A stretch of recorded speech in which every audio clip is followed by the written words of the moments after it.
je peux affirmer que ça se sent. Parce que... Comment? Dans mon village, par exemple, où j'ai fait l'école primaire avant de venir poursuivre mes études secondaires et supérieures à Abidjan, nous partons jusqu'en 2012-2013. Dans mon village, nos mamans partaient chercher de l'eau au marigot. Et je vous affirme que Dioman est un chef-lieu de sous-préfecture. Nous avons eu notre sous-préfet depuis 2018. Mais jusqu'à la veille de l'affectation du sous-préfet, nos parents partaient chercher de l'eau au marigot. Aujourd'hui, nous avons de l'eau dans nos robinets. C'est un ressenti.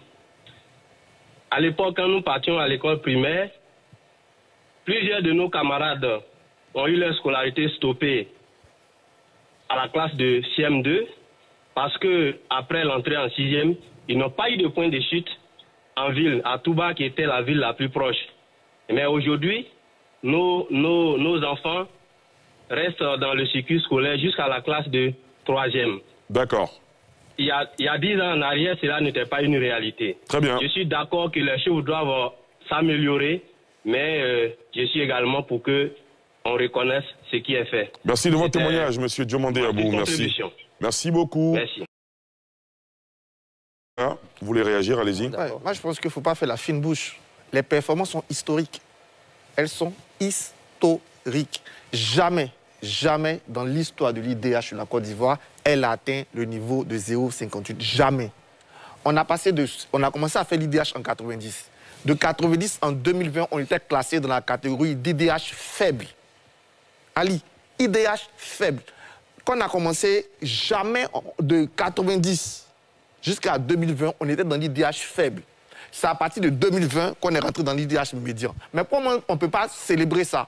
Quand on demande à un pays de ne pas célébrer sa meilleure performance de son histoire, historiquement, on n'a jamais, je répète, on n'a jamais atteint en IDH ce chiffre-là, on n'a jamais atteint en espérance de vie 62 ans. Donc, et même quand vous regardez la courbe de l'IDH, on passe de 1990 à 2010, l'accélération est lente.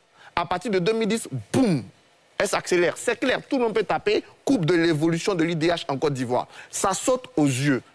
Mais on ne peut pas être dans ces conditions-là et venir demander aux Ivoiriens de ne pas se réjouir de ça. Ils doivent se réjouir. Réjouissez-vous que votre pays a atteint ses performances qu'il n'a jamais atteintes. Deuxième question sur comment c'est calculé. C'est calculé de la même façon partout. Voilà. S'il y a une manière de... On calcule le même truc au Mali, on calcule aux États-Unis, on calcule en Chine. C'est la même façon qu'on calcule partout. Il n'y a pas une façon de calculer spécifique à la Côte d'Ivoire. Donc on peut faire des critiques sur le calcul, comme pour tous les indicateurs. Hein. On peut toujours faire des critiques, mais c'est la même méthode qu'on utilise partout. Il n'y a pas une méthode ivoirienne. Et troisième chose, quand on me parle de ressenti, mais franchement, moi je me demande si les gens sont en Côte d'Ivoire. On est fatigué de répéter les mêmes choses. Moi, je viens de Bouaké.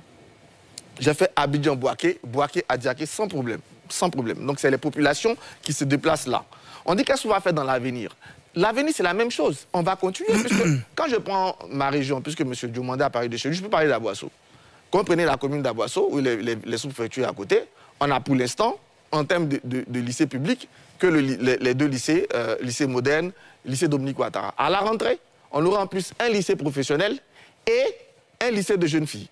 Quand vous dites en plus, c'est de nouveaux lycées. De nouveaux lycées qui vont arriver. Je vais terminer maintenant sur la comparaison. La grosse faiblesse de l'IDH, on va comprendre pour le Cap-Vert premier, c'est qu'il arrange les pays qui ont une faible population. Quand on prend l'école, le Cap-Vert, il a par exemple à peu près 500 000 habitants, c'est ça. La Côte d'Ivoire en a 30 millions. Ça veut dire que si au Cap-Vert, on fait 2 écoles, en Côte d'Ivoire, on doit faire 60 écoles. Puisqu'on est 30 fois, on est 60 fois eux-mêmes, donc on doit faire 120 écoles. Donc à partir du moment où les statistiques rendent 2 écoles, c'est pour ça que les pays comme la Mauritanie, le Togo, qui sont des petits pays en population, ont de très bons IDH. Quand la Côte d'Ivoire, par exemple, a 6 fois la Mauritanie, c'est-à-dire que si la Mauritanie fait 2 lycées, la Côte d'Ivoire doit en faire 12 pour être au niveau de la Mauritanie. C'est-à-dire qu'il faut être 11, bien en bas. Donc la démographie a une incidence importante. Maintenant, quand on compare, c'est gentil de prendre le Ghana pour voilà, c'est une belle performance. Mais le Sénégal, c'est à peu près comme nous. En 2011, le Sénégal avait 0,471 de IDH. La Côte d'Ivoire en avait 0,468. En 2021, ils ont eu 0,511. Nous, on a eu 0,550. Là encore, on les a allumés. Donc, on progresse devant tous ceux qui sont comme nous. D'ailleurs, on a gagné 10 places. On ne peut pas me dire que quand dans un classement, tu gagnes 10 places, ce n'est pas une performance. 10 places, c'est une performance. Très bien. Docteur